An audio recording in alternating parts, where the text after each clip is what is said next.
isa, dito naman tayo sa tulay. Sa tulay sa Isabela. Itong mainit na talagang pinag-uusapan ngayon rito sa atin, itong Kabagan, Isabela Bridge. Yes, Kasi ang tanong ng ating mga kababayan, sino ba dapat ang managot dito? Kasi alam mo ba, partner, ang pondo na nagamit dito, isa-isa sa iyo 2014, 412 billion. 412 billion. Grabe, partner. Ang laki pala niya na ibig sabihin na sa ganyang kalaki, kailangan matibay na ang pagtatayo ng tulay na yan, ano? Maliit pa yun. Ito yung sunod, 2019, 153.3 million. Then, 2023, 274 million para sa retrofitting. Ibig sabihin, pag-repair kasi nga, substandard nga daw. So, then, 2024, 115 million para lang madaanan yung Kabagan Bridge doon sa Isabela. So, total, more or less, 1 billion ang nagastos dyan sa tulay na yan. At ang nakakalungkot dyan, pagka-open, mga ilang araw lang, bumagsak. Alam mo ba kung bakit?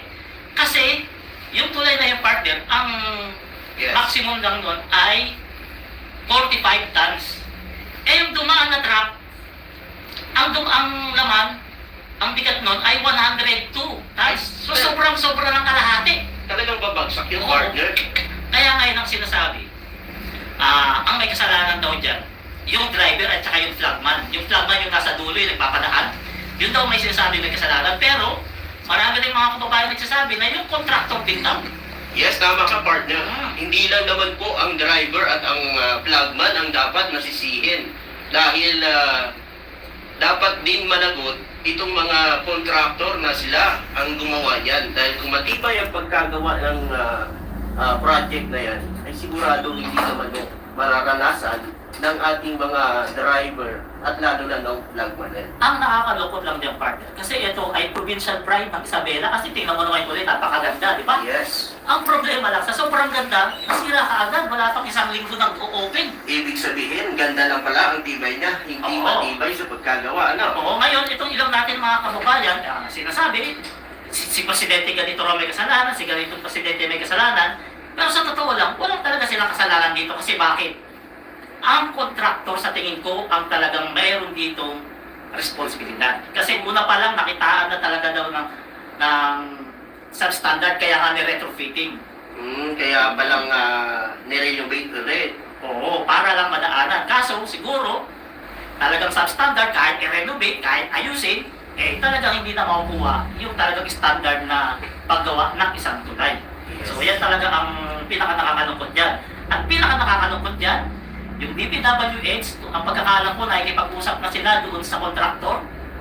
Ang sabi, parang wala daw warranty. Ano ba yan? Pero yan, under, ano pa nila yan, usapan yan. Kaya, binabalita natin sa mga kababayan natin para alam niyo na parang wala ng warranty yung bridge na yan.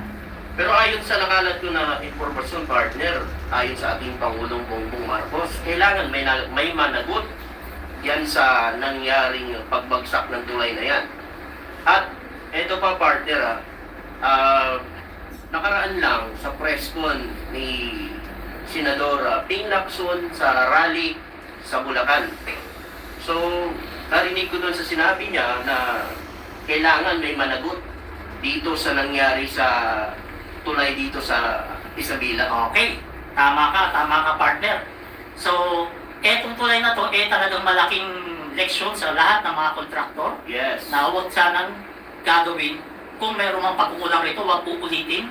Para hindi na masayang yung tax natin. Kasi lahat tayo dyan, hindi lang yung Isabela apektado dyan. Tama ka, partner. Tayo ang apektado lahat dyan kasi nga tax natin yung ginagamit dyan. At saka pera natin yan.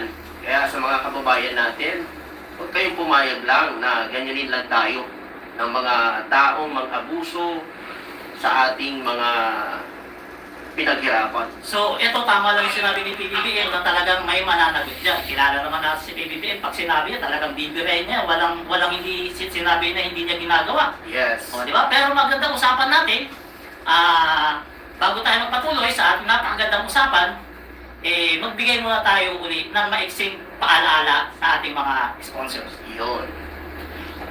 Naging mabuga ang pagpupulong ni Pangulong Ferdinand R. Marcos Jr. Tayo ba uli bukas? Sa Nakita ko siya pa. Bagitin mo rin. Direct na lang namin. Peter, aabot pa lahat yung video natin. Abot. Abot. Ilan pa? 30 minutes. Ilan pa yung video? Dalawa na lang. Kain na lang. Tatlo pa?